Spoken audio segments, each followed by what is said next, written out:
Badvel revenue division పరిధిలోని బద్వేలు మండలం తిప్పనపల్లె వీరబల్లి గ్రామ పొలాల్లో రాత్రికి రాత్రే అధికార పార్టీ నేతలు జేసీబీల ద్వారా ప్రభుత్వ భూములను కబ్జా చేయడం దుర్మార్గమని, తక్షణమే ఈ భూములను స్వాధీనం చేసుకుని అర్హులైన ప్రతి పేదవారికి 2 ఎకరాలు ఇవ్వాలని భారత communist party CPI ML liberation జిల్లా standing committee member S Chandrashekar demand చేశారు.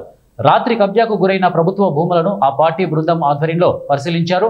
ఈ సందర్భంగా ఆయన మాట్లాడుతూ బద్వేలు మండలం తిప్పనపల్లె వీరబల్లె గ్రామ పొలం నందు సర్వే నెంబర్ 364లో 13 ఎకరాల పైబడి 381, 82, 83, 84, 85 సర్వే నెంబర్లలో 50 ఎకరాల పైబడిలో పోలు నాటి జేసీబీల ద్వారా కంప చెట్లు తొలగించి చుట్టూ ఫెన్సింగ్ వేయడం చూస్తుంటే అధికార పార్టీ నేతలు ఏ మేరకు బరి తెగించారో అర్థమవుతుందని వారన్నారు. తెలుగుదేశం పార్టీ నాయకులు కూడా ఈ రకంగా పాల్పడడం అది మంచి హేయమైన చర్య అని మేము అయితే అనుకుంటాం. సిపిఐ ఎంఎల్ లిబరేషన్ పార్టీగా ఏదేమైనా పాలకులు పేదలకు భూములు పంచిమంటే ఎక్కడ లేవని చెప్తారు, కానీ ధనవంతులు ఎక్కడైనా ఆక్రమించుకుంటే నామకవాస్తిగా ఇవన్నీ జరుగుతాయి తప్ప దీన్ని పటిష్టంగా గట్టిగా పనిచేసి దీన్ని కూడా పైన ఎవరైతే కబ్జాలకు గురైనో వాళ్ళను ల్యాండ్ గ్రాప్ కేసులు పెట్టాలా.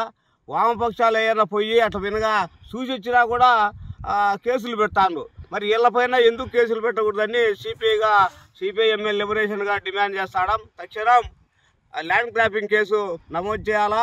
పేదలైనటువంటి చాలామంది మాలామాదిగలు ఎస్సీలు ఉండరు, వాళ్ళందరికీ 3 ఎకరాల చొప్పున భూములు ఇస్తే దీంట్లో కూడా ఎవరో కొంతమంది అనుభవంలో ఉన్నట్టు ఉన్నారు, వాళ్ళు కూడా ఇక్కడికి వచ్చినారు. వాళ్ళకు కూడా తక్షణం ఈ భూమిని పంచి ఇవ్వాలని సిపిఐగా డిమాండ్ చేస్తాం.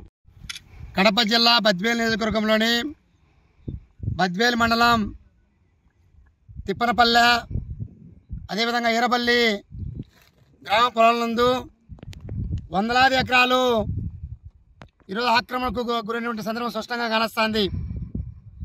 ఈరోజు శనివారం ఆదివారం వస్తే చాలు బద్వేలు మండలము కబ్జాలకు నిలయంగా తయారవుతోంది.